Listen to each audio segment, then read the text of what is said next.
All right, and welcome to episode 3 of the Where Were We Again podcast. The podcast where we just sit down and have a conversation with anybody and everybody involved in, we'll say, the Christian music world. I know that's a cliche term, but you know what? It's true. We love Christian music. We're here to support it. And we're going to have a conversation with not just the artists, but anybody help out there working it and supporting it. So you may ask, why are we calling it Where Were We Again? Because this conversation could go anywhere. You're going to be in a little conversation and sometimes you might just go, wait, where were we again? And there you go. So that's the name of the podcast. Today's guest, Cindy Blankenship, a.k.a. the Mothership. Oh my goodness, I am so excited. So Cindy, I've known you for, I don't know, probably coming up on 10 years now in some form or another. You know, we started working closer together after a few years, but you've actually got to do some interviews with me in the past. We've done some great live stream interviews. We've talked to, Zana, Jason Wisdom from Death Therapy. We've had all kinds of great conversations. And so I want to do something a little bit different. I'm going to put you in the hot seat today. Yikes. Trust me, I know the feeling. But no, so I wanted to bring you on because I think you've got an interesting perspective. So last week's guest, we were talking to Becca from Reclaim the Day, and we were talking about just all the different stories that they've had, and we got to have some interesting conversations, and we got some insight into how hard the life of an artist can be, and all that did just make me think about kind of some of the stuff you've got an opportunity to be a part of, some of the cool things you've done and how you've had an impact. And so I wanted to have a conversation and talk about that a little bit. So for those that don't know, Cindy's got the moniker Mothership. Okay, so that's kind of our unraveling of a story today. We do have a little bit of a focus today, but let's start with that moniker. How the heck did you end up being called Mothership? Okay. Well, one of the first bands that Mothership has become a verb now. Mothership really was Love and Death. At that time, it was the Brian Head Welch Band. They had been very instrumental in my brother coming to Christ, and Brian had laid hands on him and prayed with him. And we began to be friends mostly through JR, their 15-year-old guitarist. He kind of latched on to me and always had a backstage pass for me. So every time that I went to a show, I would bring food, got in touch with his mother, and she would tell me, oh, can you bring him this or can you bring him that? And he's eating bad food on the road. And I said, well, I'll make him a full meal. So I started doing that sort of thing for them. And one day on Facebook, his mother said, when he's in Georgia, you're his Mothership. And my last name being Blankenship, it kind of all clicked. And, of course, with the meaning of what a mothership is, look that up. And I thought, oh, that's kind of funny. And then people in the comments kept saying, you need to own that. You need to own that. And I thought, okay. So I kind of leaned into it. And people started calling me Mothership. And then it kind of went on from there. That is, it's just amazing. And from my perspective, you've definitely owned that. I think it's fantastic. So for those that don't know, right, so the Mothership moniker took its life there, and it's kind of just blown up, right? I'm in Missouri. You're in the Southeast, down like in the Florida, Georgia area, right? Mm-hmm.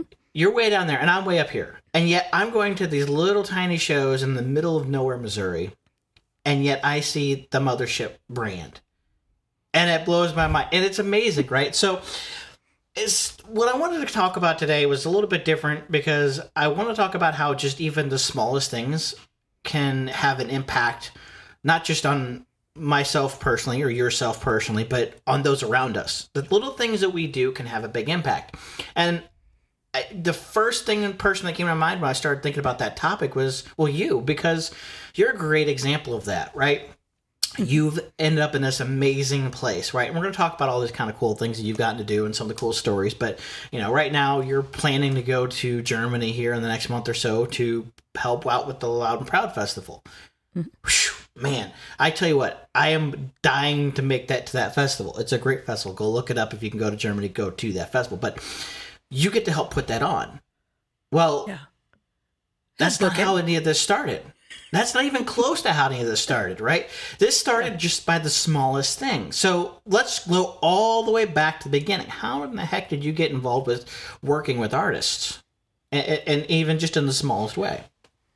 Well, I guess the first thing I can trace it back to was, of course, I've always loved rock music, and I kind of, when I became a believer when I was about 15, had switched over to contemporary Christian, and then I found heavier music as my kids began to get into their teen years, and we went to a Skillet concert, and they were like, that was it. This was Collide era, Ooh, that's the second episode in a row. That album was okay.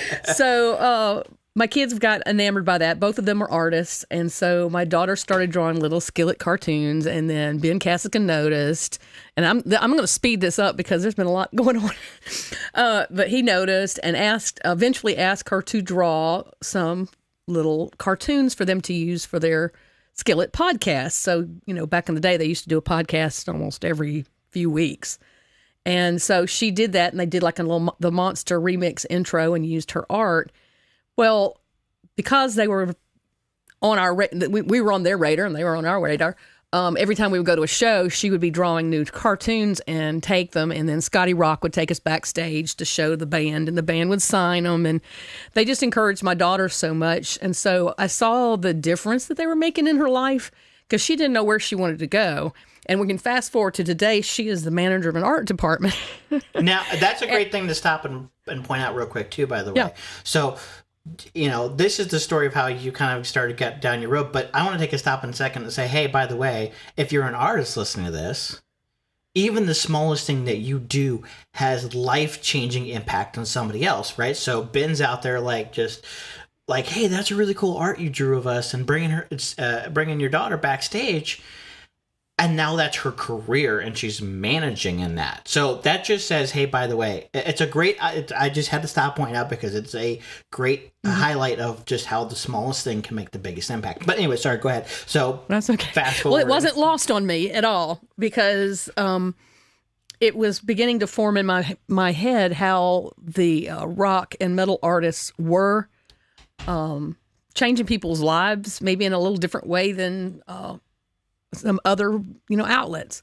And so I began to watch, how she reacted. And then when my brother came up with Brian, it even made me fall more in love with them and want to help their ministry. And by getting to know them and the people that they were touring with when I would be backstage, I began to see the great need they had. How, you think, oh, rock stars, right? No, they're sleeping in Walmart parking lots, in their vans, and they're trying to decide if they want to, spend the money that they got selling a few shirts to either get a shower at the truck stop or to buy tacos to eat. And that's their decision they have to make. It's not glamorous, especially in the faith-based market. There's not a lot of money, and most of these people are working full-time in other jobs. Well, it was like opened my eyes to this. I had never, I didn't know that. I just enjoyed the music, right? So then as you begin to know them and see the needs and see the things that they were lacking, and it's like you want to help. And that's just something I like to do. So I thought, well, if I can feed them or get them a gift card or get them a gas card, or maybe I can spring for a room so they can actually take a shower or something, maybe they can complete their mission, and this is at this point I've been calling them musicianaries, which I'd heard from somebody. And I said, yeah, what do we do at a church whenever somebody comes to the church to preach or something, a missionary or somebody? We make sure they have a place to stay. We feed them. We give them an honorarium, make sure they got gas in their car. We take care of them, right? But musicianaries, our churches, most of the time won't even let them in the building or even sleep in a building. And they're at these venues, and they have a calling. They've been called to do that, and they're doing it at the expense of their own, their own empty stomachs, and there's discomfort for traveling and stuff like that. And I'm like, okay, well, I want to help them, and so I was just doing it for me.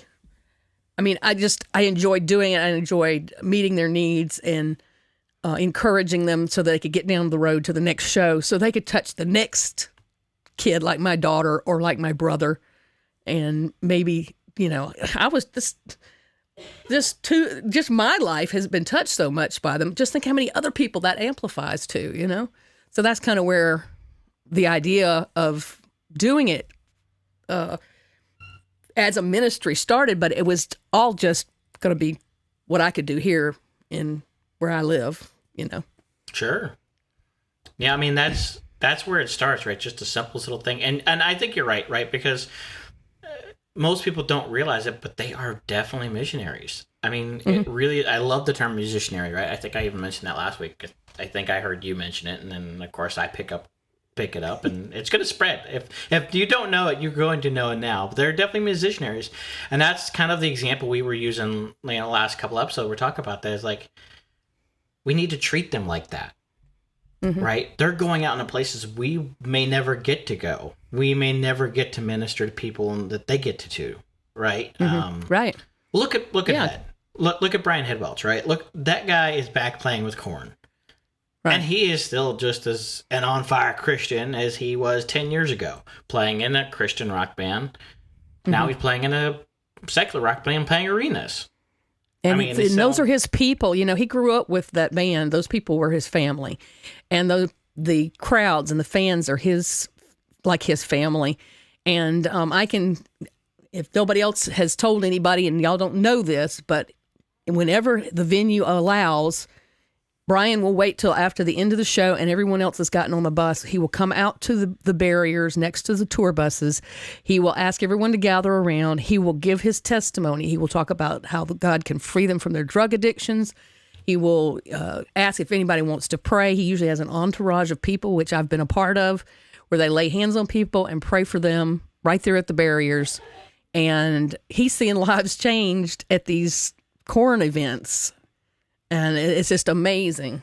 It really is, you know, and go listen to his testimony. It's on YouTube. I mean, there's probably 20 videos out there of it, if not more. And it's a great story to go listen to. But, you know, it's amazing what these guys get to do. They've, you know, some of them are like Brian that didn't start out Christian, didn't start playing Christian music, got real big, got to go do cool things, become Christians, play Christian music, and then turn around, go back out there and go start being a missionary in the places that we'll never get to go. And so we need to support them like that, because it's just like the missionaries going to Africa. Right. Some say we've got some pretty crazy jungles over here in some of these cities. So, you know, it's great. Let's support these people. Let's help them out. But, you know, and you got to do that through starting with the small things, right? Helping with the shows, bringing food and all that kind of stuff. But now it's changed.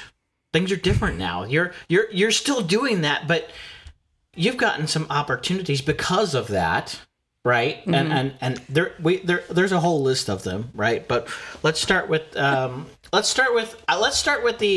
more interesting one that's coming up right now.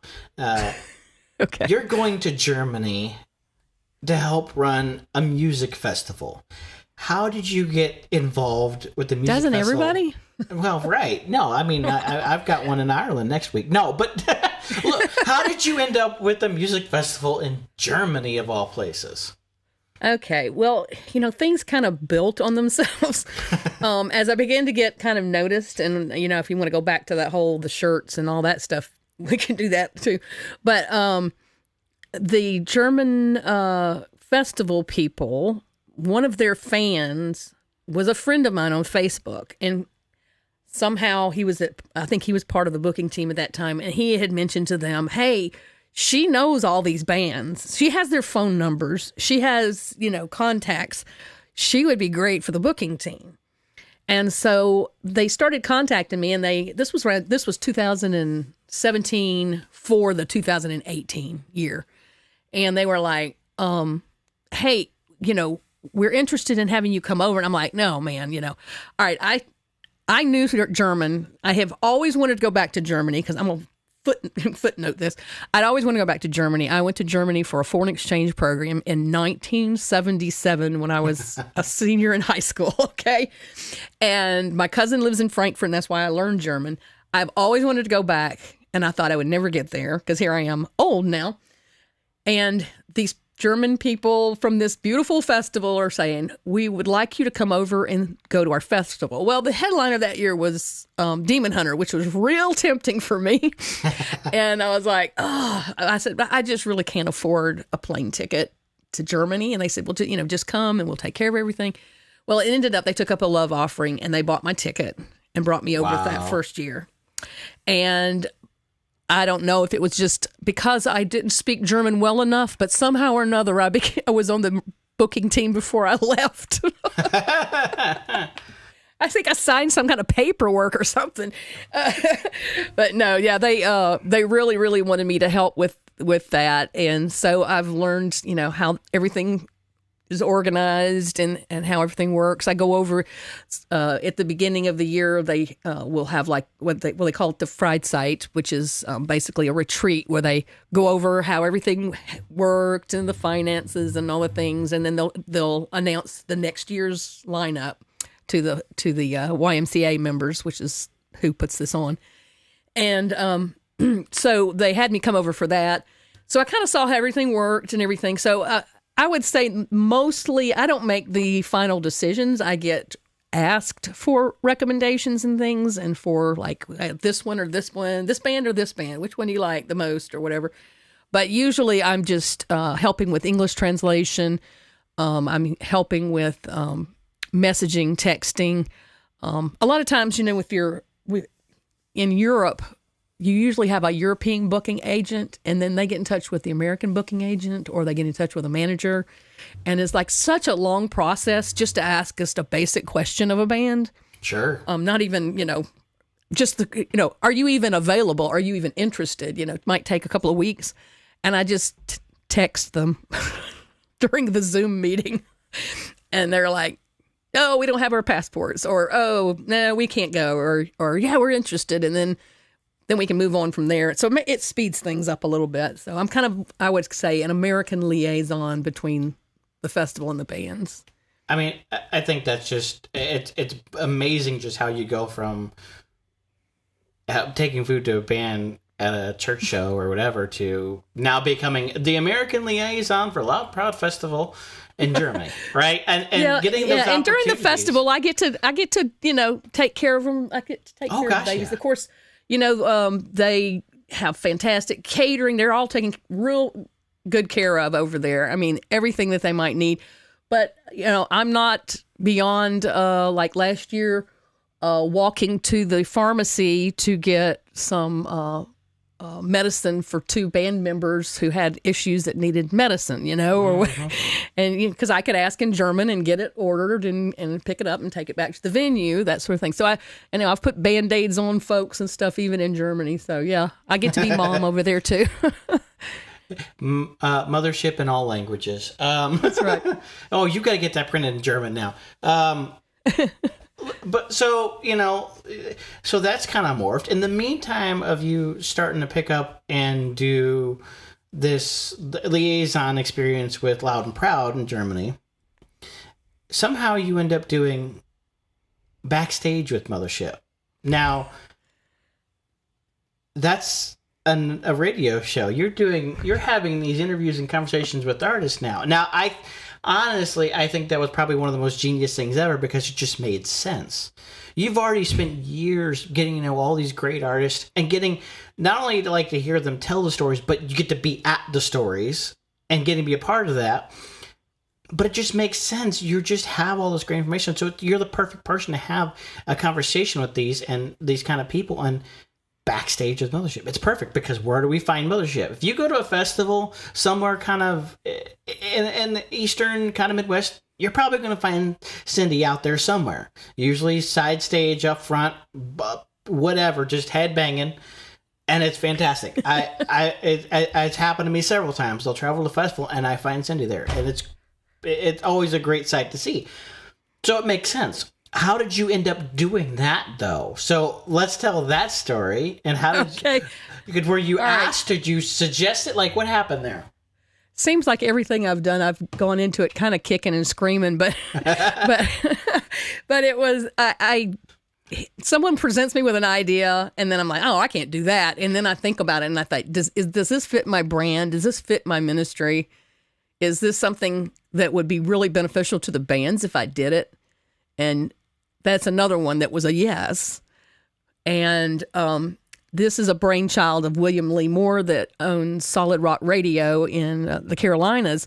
He has a small internet radio station, and he says, I think you should do a radio show. And I was like, oh, I can't do that because I stumble over my words. I'm not a professional. I'm not, I just like to go to concerts, Right. And he was like, no. So again, I lost the fight. And next thing I know, there was a microphone in the mail and I had to learn how to use, how to record it and do Audacity. And then I eventually learned how to edit. And then I learned to put the landing page on the, using the, all kinds of internet stuff, Don't worry, I'm doing the same thing now. Yeah, it's like you can teach an old dog new tricks. It just takes them a little longer. So anyway, he encouraged me to do it, and I thought, you know what? If I'm doing these interviews, I'm promoting what they're doing and hopefully getting them out there and maybe getting some new people in front of. Oh, absolutely. The people. So I was like, okay, I'll try it. And my husband's like, you can't do anything else. You're just already doing too much. And I was like, oh, let me try it. I can always say, no. And every time I feel like I'm like, oh, I'm tired. I don't want to spend another week editing an audio. I don't want to spend another week doing another interview. I'm like so tired. And then somebody will come up to me and say, oh, I love your interviews. And I'm like, oh, man. That happened to me at we were at the Broken Bottle Festival in Ohio. My first trip to Ohio. Ooh, I haven't done that one yet. It was Ryan's first festival. He was 2 years sober, and he had this festival. 2 years ago, he walked into a festival where Disciple was playing and was drunk and was led to the Lord. And he put this festival on. It was 2 years ago that that had happened. So I went up there to support that, and headliner was The Protest, with direct support being Chaotic Resemblance, and there were like 7 bands total.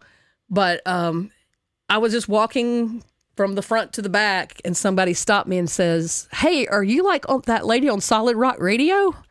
Wow. In Ohio, and I was like, "Yeah." And so he was telling me, "Oh, I love your shows," blah, blah, blah. And his wife walks over and she says, I recognize your voice.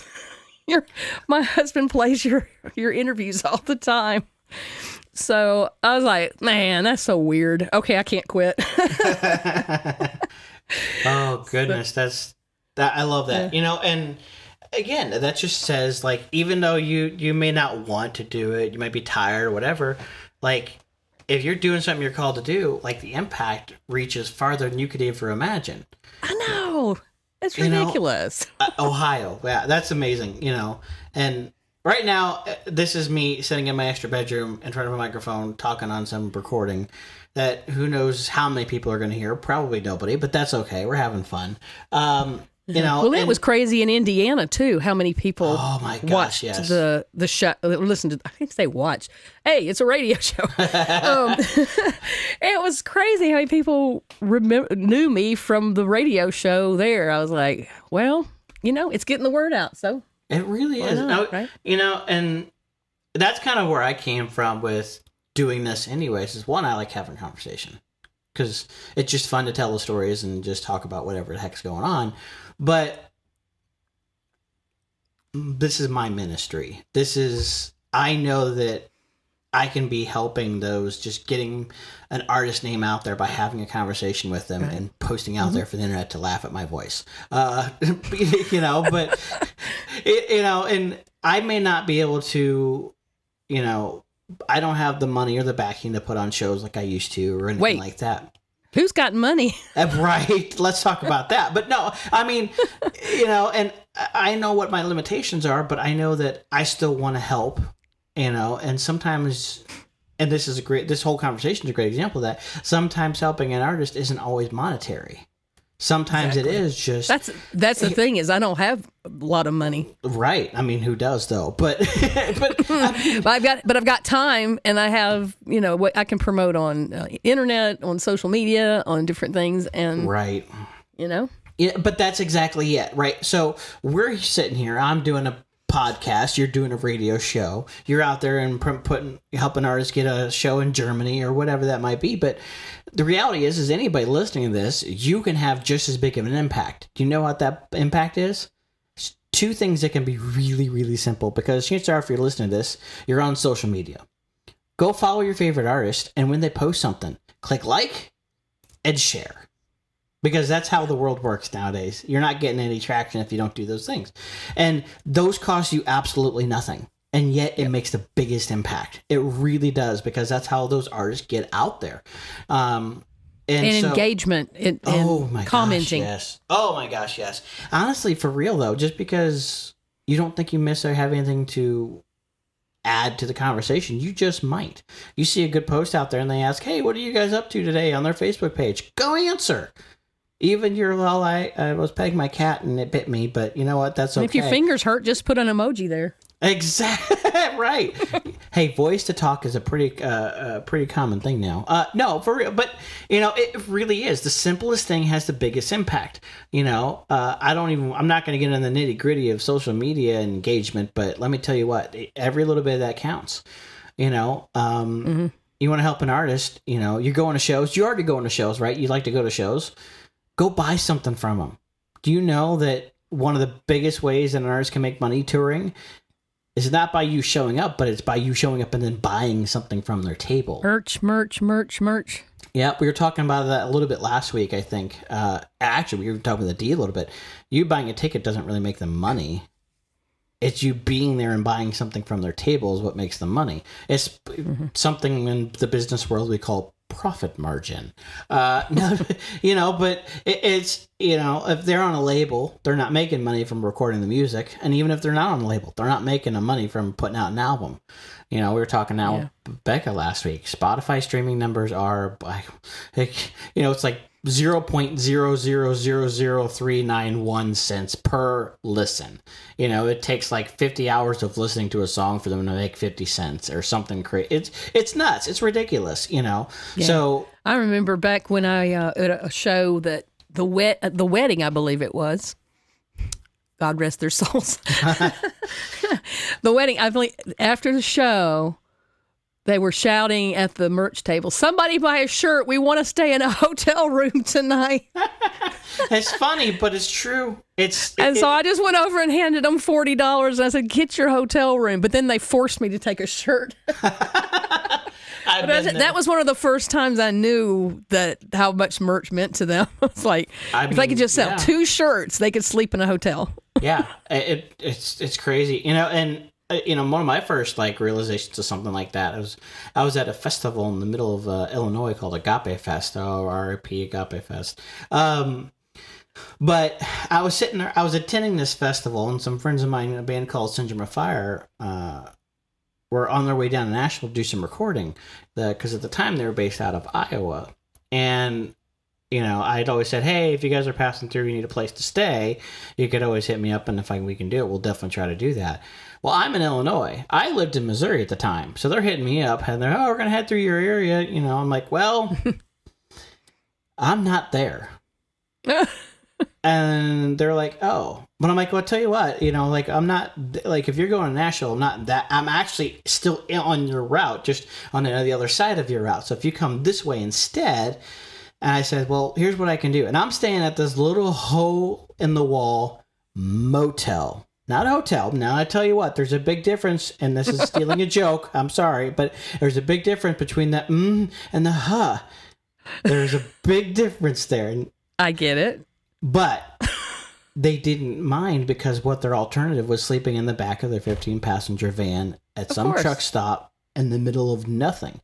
So for me to sit there and say, you know what, I tell you what, I'll put up a little bit of money, because I was a young kid. I didn't have a lot of money. I said, I'll put up some money. I'll put you guys up in a room here. So they did, and I was like, it were like, wow, and it wasn't a great van either. That's just the way that goes. You get whatever vehicle you can. And I would feel bad for them having to sleep in that van. And it was May, and it was Missouri, or in Illinois. So it's starting to get warm, so that's not a fun experience. I'm like, okay.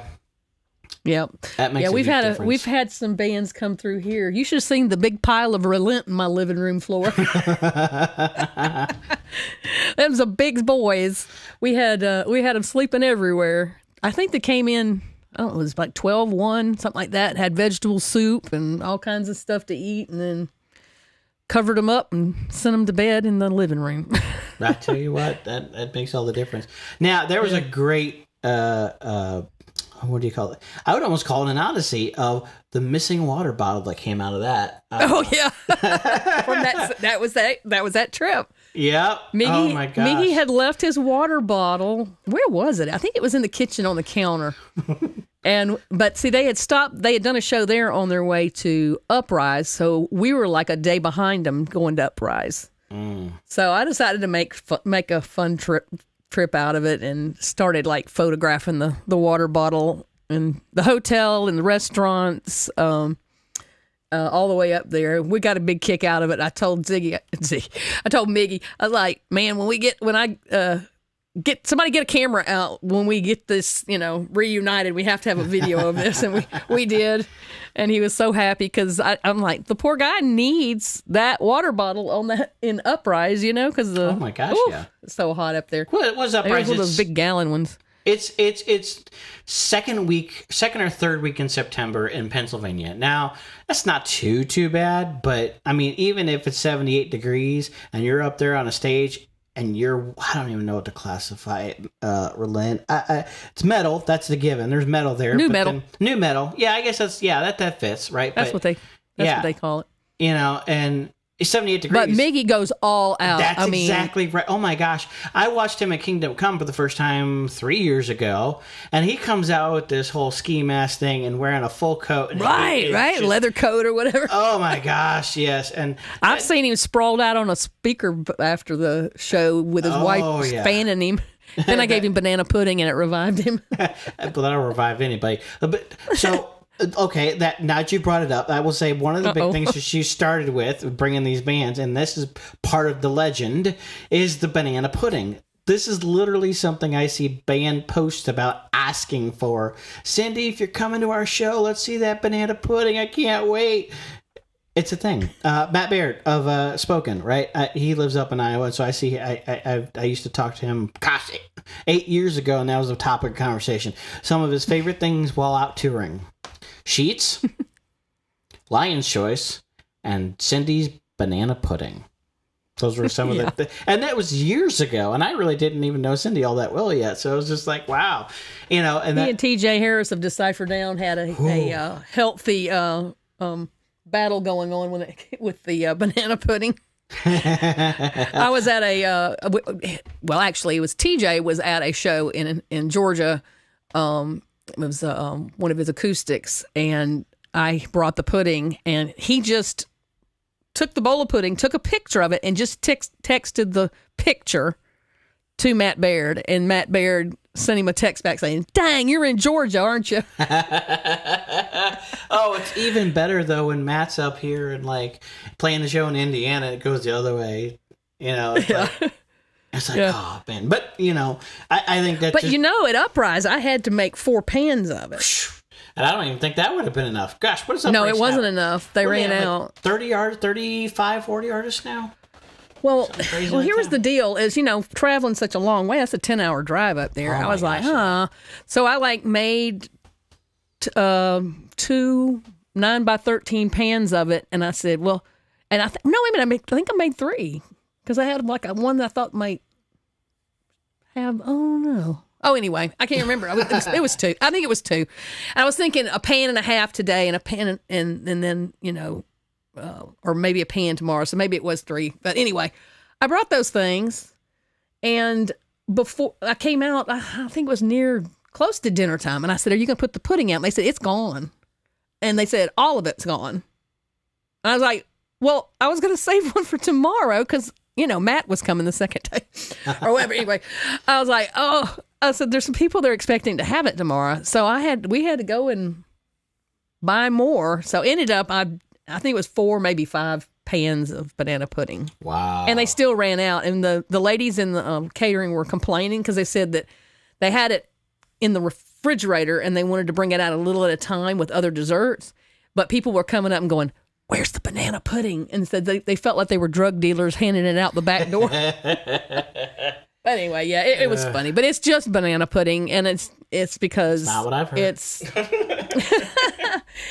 It's one of the things that I think I tried to do when I was doing catering locally and stuff was I knew that the things that they always get when they're on their rider for catering was always cold pizza and cookies. And that is like so dry, you know. Oh my gosh. So, and a lot of cars don't even want pizza because of the acidity of the sauce.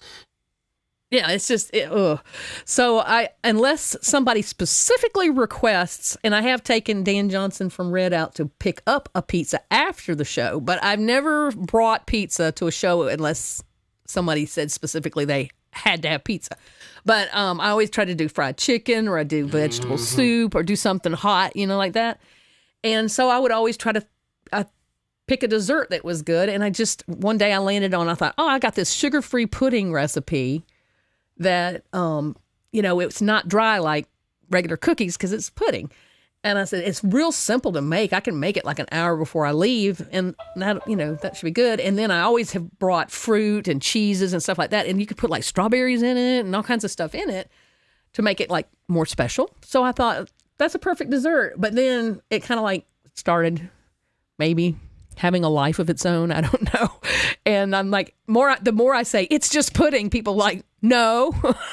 Trust me, so it's not just pudding. The only extra ingredient that I know that it has is love. I think that's the key ingredient. If you guys, I'm telling you, it's legendary, Cindy. I'm telling you. But that's the story. Well, I've of the leaned into Mothership. it because it is fun, and they seem to get a kick out of it. So. But that's it. This is the story, the legend of Mothership. It's a thing, right? And I love that. Yeah. I love that you're leaning into it too. I think that I'm still waiting for somebody to take a big bite of it and just spit it out and go, "That's horrible." Well, no, they dare not say it, even if they. So, but yeah, it's just been funny. So let's kind of shift and kind of have a little bit of fun conversation now. So not that we haven't already, but. What is one of the craziest experiences you've ever had with an artist? We're talking something like funny, like what did they just do kind of story. Like what's something, because I know you've got them. I mean, you've been hanging out with Love and Death and Relent and all. I mean, there's something. Let me see. I'll tell you one that I thought of a while ago. We was talking about bands that had been to the house. Okay, once upon a time, Random Hero was going to be coming to the house, and I had dinner planned and everything. So I keep in touch. And I think it was Bertrand or somebody texted me and said, "We are getting ready to leave the venue. What is your address again?" So I gave him the address, and I timed it out so that the food would be hot at approximately 7 or 8 at night, which is, when I was expecting them. And I didn't hear from him and didn't hear from him. And then I'm on Facebook and I look and it's like, I don't know, 6 o'clock or 7 o'clock. And they were like, now granted, I can't remember what city they were in. They were they were 4 or 5 hours away, but they were like over more like Midwest or something. And all of a sudden I get a text. I see it on Facebook. It says, We're in Nashville helping so-and-so move. And I'm like, what? And so I text Bertrand and I said, what the heck? Y'all are supposed to be arriving at the house in like an hour. And they're like, oh, we're helping him so-and-so move. He needed some help and blah, blah, blah. I'm like, so that was my first clue that you cannot trust a band to make it to your house on time. I've never had a band arrive on time. No. Never. And of course they did make it eventually, but it was more like middle of the night, and that's pretty standard. I've had the protest when they came, their car broke down, or their van broke down. Of course it did. Of course. And so they were like behind, so they were late. So that's when I started like doing like the soup thing, because I was like, I can't keep a meal warm because I don't know when they're really gonna get here. Yeah. And a lot of times, like for TJ Harris, I'm like the midway point on his way home to the Carolinas. So like I've had him crawl up my driveway at 2 a.m. and just, I didn't even speak to him. I just put water next to the bed and just left the room. He just fell asleep, just so tired from driving, and stuff. But that, and then one of the craziest stories for me, because it was so surreal, was when I went for the very first time to see Korn. Islander was opening, and of course JR was playing with them at that time. And it was kind of surreal, not only because I was, at that point, my injury of my back was like really, really bad from my car accident, and I could barely walk. But there was like the series of events on the way to the stage. Here is me, and in front of me is Korn on their way to the stage. I'm like with the entourage headed backstage, and I'm coming down the ramp into the venue, and I'm holding on to Brian's shoulders because I can barely walk. And so I thought, well, my hands are on him. So I started praying for him and for the show. And he looks back at me and he goes, "What are you taking for pain?" And I said, "Hydrocodone." He goes, "We got to get you off of that." And I thought, of all people, because he had, but that, like I said, it was right after my car accident. And so he gets me down and we're like in the back, and you hear all the people, and I'm like, this is my first Korn concert, and I'm backstage. Okay. And then he gives me over to his guitar tech to sit side stage on one of the cabs and says, "Give her some picks and make sure she doesn't get hurt." Cause he didn't want me out in the crowd getting hurt because of my back. And so I sat side stage with Korn, and it was one of the most surreal things. I didn't know a single song. I don't think I do either, but that's okay. But the music is amazing, but yeah, it's not it was not my thing, or anything. But yeah, that was like kind of a really crazy moment for me. Sure. I tell you, that lines up with probably one of my, I think, I don't know if you remember, but this lines up with one of my crazy stories. That one of those, just like, this is just mind-blowing, surreal moments. It was, I've always kind of played around with doing interviews and whatnot, and whatever, and I kind of enjoyed doing it. And there's an internet radio station that was based here, still is, called The Rock St. Louis, and I would do interviews with them because I was kind of helping out with them for a little while. And it was, I think it was Memorial Day weekend, and I'm just laying in bed, just kind of sleeping. My phone wakes me up about 9 a.m. and I pick it up and says, "Hello." It's like, "What you doing today?" I'm like, "Well, I don't know. Want to go hang out with Korn today?" Next thing you know, it's just like noon, and I'm sitting on the tour bus between Head and Fieldy talking about the Christian bubble. If you go on YouTube and you dig up and you search for Head on the Christian bubble, you'll probably find an awkward me sitting between these two guys. And I really did. I knew Brian because of some of his solo stuff, but I had no idea who Fieldy was. Both amazing guys, mind you, but I'm sitting between these. These guys got the dreads and they're looking tough and their tattoos and all this stuff. And I'm this skinny little white kid that's just like looking all real awkward, like I don't belong here between these two guys. So it's hilarious to go watch this interview. It was really off brand for me too. This is crazy. I know. But let me tell you though, at that particular concert, that's the one that I told you about where I went outside and he prayed afterwards with people. Right. There was a couple out there who was told by their family that they could not like Korn and be Christians and come to their church, and they had stopped going to church. After I had met them when I was waiting for somebody to come and get me and take me backstage, and talk with them for a little while, and then they friended me on Facebook, and then later said, "Oh my gosh, I see you up on the stage." Kept in touch with them. That couple is now in church, involved, have their kids involved in church, and they fell in love with Islander that day, and the gentleman has been in a couple of Islander videos with me.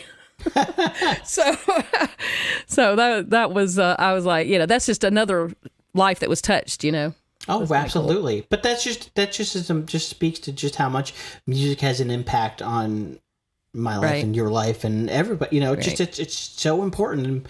and it's a blessing to me to be involved in getting to do stuff like this, but that's like, it's fun to be like making fun of the fact that I'm just some crazy little white kid sitting there between two tough looking guys. So the nicest guys in the world, What about me? I'm an old lady. Well, here, by the way, again, talking about the legend of Mothership, here I am like, by the way, Cindy Blankenship says hi. Mothership? Oh, heck yeah. And so you got a picture of me and that's right. It was a hug from Brian. Exactly. Yeah. So it's like, I remember that. It's just kind of crazy how those stories tend to line up. But, I'll tell you, let me share my craziest story. I think one of my craziest stories, right? So I thought it's great talking about how, Ray the Hero ends up like posting and like, well, you're supposed to be here. What are you doing in Nashville helping somebody move? But so, I'll go back to, one of the bands that I helped a lot years ago, just helped them stay and whatever else, was Syndrome of Fire. And so after that initial time, they came several times, and one year they show up, and I think they're actually doing a show for me that weekend, but they show up it was about 10 o'clock at night, and they're a little slap happy from the road, and next thing you know, I've got Sonny, the key shredder, sitting on my floor.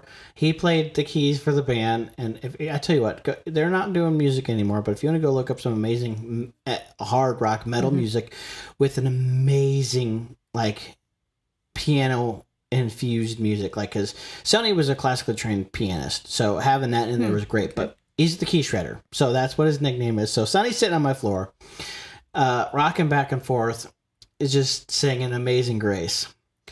And they're like, hey, Cassie got this new taser. Let's try it out. So I've got this video on my phone of Sonny sitting on my floor, rocking back and forth, just going, amazing. Ow! As he's just getting tased on my kitchen floor. And I'm just... And they sat there, and this went off for like half an hour, them trying to tase each other for the fun of it. And it was the most hilarious thing ever. But it's one of those things, it was hilarious, but it's surreal. Like I've got a band sitting in my kitchen tasing each other. You just don't know what's going to happen in Hangout Musicians. You really don't, but... You don't. Yeah. Oh my gosh. Unpredictable. I like it when they feel that at home, that they can, be themselves when they're at your house. Absolutely. But, and this all circles back around again to that whole conversation. Like, I just had him come stay at my house, and yeah, that's absolutely a thing. Bands need your help in all shapes and sizes. They're musicianaries, right? So anything you can do can help. We've told all kinds of stories tonight just about of like all little cool things we've done, and how big of an impact that's had on our lives and what that's taken us, and how big of an impact it's had on these bands. Because I tell you what, we joke about it, but really it is. Mothership is legendary, but we didn't even talk about the Grizzly Awards. Oh my gosh, we'll get to that too. But it's the whole thing circles back to, this is why I'm doing it. Why I'm doing what I'm doing is to tell these stories, because they need our help, and we get to be there to help them. So just because you're just sitting here listening, it's like, I don't have anything, I don't have money, I can't. It doesn't matter. You can do all kinds of things. Go write them a letter. Go post. You do something. Anything, and it makes a huge impact on them and encourages them, because you get to share a little bit of like that kind of impact. You're sitting there and talk about the story in Ohio, like, oh yeah, I was just walking through and somebody recognized my voice, and it says, okay, yeah, I'll keep doing this. That's what these artists need sometimes. They need that little bit of reminder saying, hey, you changed my life, and poof, next thing you know, like it was the one thing they needed because they were about to quit. Yeah, exactly. I've heard that story so many times. I really, really have, and it's true. If you hear an artist on stage thinking, this last year was probably one of the hardest years we've been through, and somebody came up and told me last week that they heard such and such song, and they're on the edge of killing themselves, and that song brought them back, and now they're going to church on a regular basis, and this is why we do it. Those stories are real, right? That's real stuff. And so anything you can do to support them saves somebody. Anything you can do. You may not feel like you can have an impact and get somebody and bring somebody to salvation. This is how you do it. You know what? That's what your ministry is. Help those around you. Right. Edify people. Yeah, that's one of the things. I think I was kind of surprised, maybe because I was in my own little bubble, is people were like, started off kind of with like the City Rock Fest tours where everybody started bringing snacks and things. And I didn't realize that people didn't know that they could do that. And then when they found out they could, they did. Yeah. So it was like, what do they like to eat? What should we put in the bag? Where do we take it? And as soon as they knew this vital information, then it started arriving in these shows, take it to the merch table, I know a lot of them like chocolate, but if they're not in a tour bus, their chocolate's going to melt. So, don't forget the dude wipes. Don't forget, so, and I started getting messages, I'm going to go see XYZ band next week. What do they like to eat? And so, this one was, now tell me a funny story. And I don't even remember which band it was. Somebody messaged me. It was a guy. And he said, I want to take a birthday cake to this band because so-and-so's having a birthday. But I want to make sure that he can eat it. Or if, find out if there's like gluten-free, because this is another thing that I have a vast knowledge of, is who is a pescatarian, who is a vegetarian, who is gluten intolerant, who is, lactose intolerant. So, sometimes there's a variety of them on one tour. So, he says, can they eat that cake? Now we're a few hours out from the show. And I messaged somebody in the band who then got right back to me and said, nobody is allergic. Everyone could eat a cake. And he started baking it right then. Wow. and actually had it for the show. I was like, that's crazy. And it was, some state. I don't even know where it was. Somewhere not near me. So it's crazy. But it's just sometimes they just need a little bit of information and a little bit of, knowledge to know how they too can be a part of ministering to a band. Yeah, absolutely. And that's really the story. That's how much of an impact. Now, so you mentioned it. Now I'm going to talk about this because there's a couple of key words you've said in the last few minutes that trigger me. And now it's like I want to pull this back into that conversation. You said the Grizzly Awards. Yes. You said edifying. Those two go hand in hand. Now, the Grizzly Awards is something that when I saw it announced, I said, this is absolutely has to happen. And the reason being was there's a lot of great Christian award shows, right? The Dove Awards, the traditional Christian award show, like the original OG, right? They've been doing this for decades. Yeah. There's the We Love Music Awards. Great. Yeah. Guess what? Neither of them have a huge rock, rap, metal, hardcore segment. They're just they have a rock category and whatever else, but it's not. There's not enough, and they're not picking up on from CCM stations, which don't play that. No, of course not. And there was a need. So tell me about how we got from, just having the Dove Awards and We Love to suddenly the Grizzly Awards. How did it happen and what is it? Okay. Well, we were and by we, I mean, As We Ascend, was in Germany for Loud and Proud. And we were sitting in catering and, just a lot of talking going on. And I remember Justin Forshaw explaining about the time that they actually won an award for We As Human, a Dove Award. Wow. But they were not invited to the actual show. They were invited to a back hallway to receive their award, not on camera, just here's your award. And we were talking about, gosh, it's just so sad that these people put so much of their lives into this music and there's no recognition.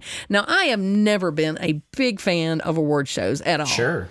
But I was like, it'd be nice for people to know that we see them and that we recognize their hard work, Mm-hmm. So we talked about it off and on. And then, I don't know, it was a few weeks after we got back to the U.S. and Justin put some kind of a notation on social media about, we need to do an award show for rock and metal. And then Mary Nickel chimed in, Joel Burris chimed in, I chimed in, don't forget me. And so we met and started working on it, came up with the Grizzly Award name. We wanted something kind of rough and tumble, sounds like a growler, and we came up with a name, came up with a logo. We got Jared Bramlett did the design for us. And of course, we're just, we're all hobos.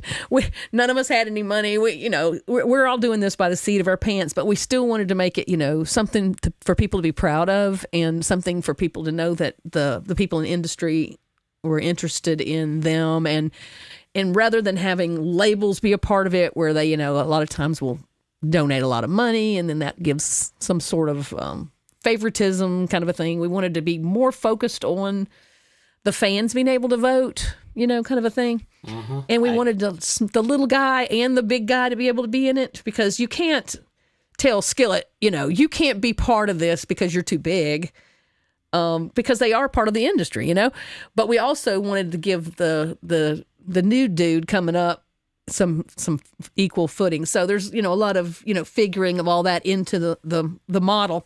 But anyway, we just decided we would give it a go, and we've been doing that for a few years now. It's still very hard. Joel has been very busy with some other projects, and Mary's health has not been that great, and she's got a ton of irons in the fire. We're not even sure how it's going to look this year and what we're going to be able to do this year, but we're going to try to keep it going as long as we can, and see who's interested in keeping it going. But it's just a project we just felt like, again, I looked at it and I said, does this fit my model? Does this fit my brand? Yes, it does. It's edification of the bands. And so I'm like, I don't have any experience of this. I don't know what we're doing, but I'll be part of it. So I did. And so we've got that going too. Absolutely. It's absolutely amazing. It's another way of supporting an artist. Now, not everybody can start a whole award show and get that going and provide awards to artists, but you know what? It's important. It really is, because honestly, I agree with you. I'm not a huge award show fan, but honestly, it's a great award show to watch. But these guys don't get the chance to be recognized, and we're giving them that opportunity through award shows, through podcasts, through whatever, Yeah. And so it's just great to see that. But I want to ask you this. We're going to wrap up here in just a minute, but usually when I come to an end, I always try to get some encouraging piece or some heartfelt message or anything like that. And I want to do that a little bit different this time. I'm going to ask you two things. I'm going to ask you two sides, because you have a unique perspective, so I think you can speak to this really well. What is some encouraging message you could have that you could share to an artist, a booker, a promoter, somebody involved in the industry? And then what is one piece of encouragement you can give to the average listener, and how is speaking to how they can make an impact, right? So maybe come at it from both sides, like how big of an impact these people have on either side. Okay. Let me see.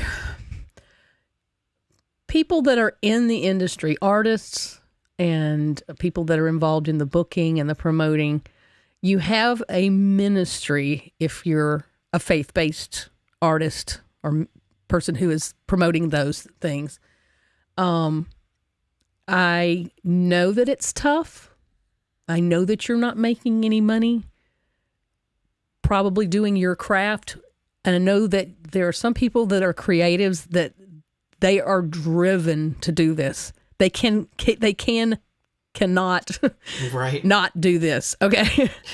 And just keep up the good work and keep up the fight, and just, every person that you've touched will touch other people, and you have an opportunity to save lives, change lives, and just don't give up the fight, man. We're behind you. Yeah. We want to see you succeed, and we want to build you up and let you be the best you can be as a creative. And as fans, be sure you let your bands know what they mean to you. Be sure you Tell them what a song has meant to you.